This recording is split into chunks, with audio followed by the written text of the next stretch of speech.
The artist's view of an art exhibition. This post is to show you how glamorous my life as an artist. SLART the 21st of October 2023 I had a solo art exhibition at the Trinity Collective on Saturday the 14th of October 2023.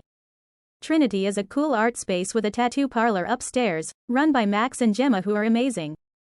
They happen to be my next door neighbors and we've collaborated on a couple of mural projects together. I get quite anxious before an exhibition. I worry about how many people will turn up, if I will make sales and if people will like my art, less about the latter. It's not an overwhelming anxiety, it's just a background hum of nerves. In the afternoon before the launch evening, I had a last-minute panic about buying snacks and drinks for the event. I assumed Trinity would get some bits in, but they didn't. Here's a lesson. Never assume, it makes an ass out of you and me, lol, not my words. So I went to Booker Cash and Carry, literally 5 minutes before it closed. My mental programming around buying beer, and most things, consists of, what's the value per liter? Or if it's not liquid related, it's, what bargains can be had? I didn't have any time to conduct a price comparison on beers, so I got Carling and Foster's. Many of you would scoff and proclaim that those are just watered down piss, and I'd say, you're right. In my defense, they're an easy beer to drink, 4% ABV, and they had pint cans. With 48 beers in tow, my wife, baby and I went to Home Bargains for snacks. Big mistake. There were queues in and out of the store's car park. Last thing I wanted was to be stuck in HB for hours on end pre-exhibit. Picasso wouldn't have been doing this FFS. Cream of the Crop is a reader-supported publication. To receive new posts and support my work, consider becoming a free or paid subscriber. Subscribed, so we went in. It had 5 aisles of seasonal bits and bobs, Christmas and Halloween mainly.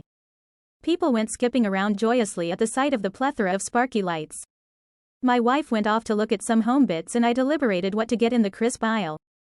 If you know me well, crisps, chips for my fellow Americans, are my kryptonite and a very nostalgic foodstuff for me. Well, it's kind of food, isn't it? The nostalgia ran deep. As a chubby little 8-year-old, I'd cross the road and go up to my local shop.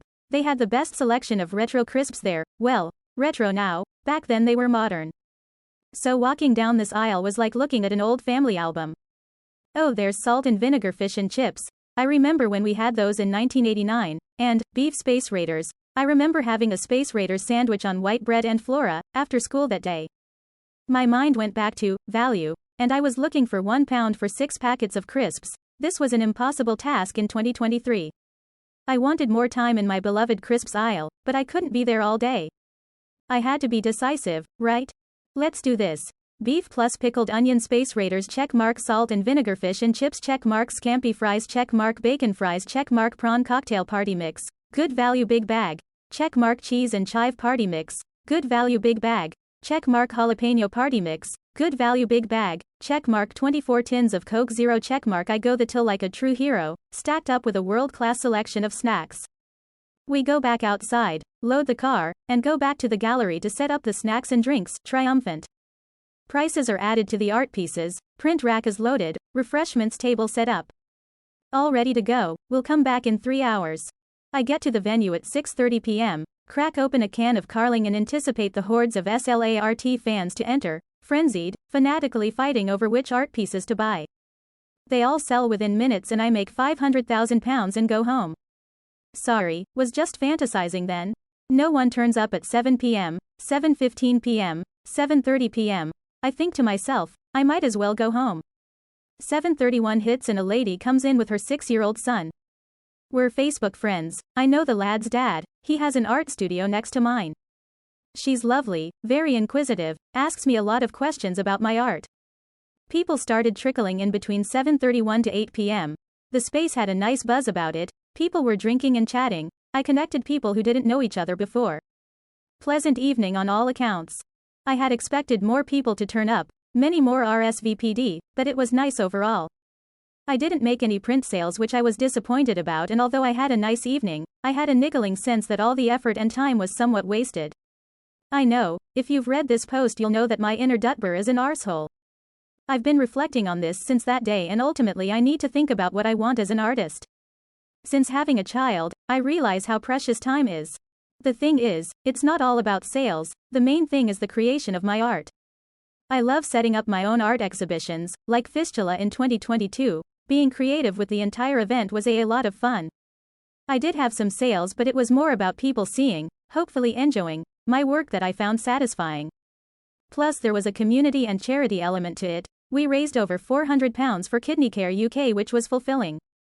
My initial goal is to leave my day job and spend that time painting and sharing my work. So what's the first step in getting towards this? I could work 4 days a week, so I have a day painting.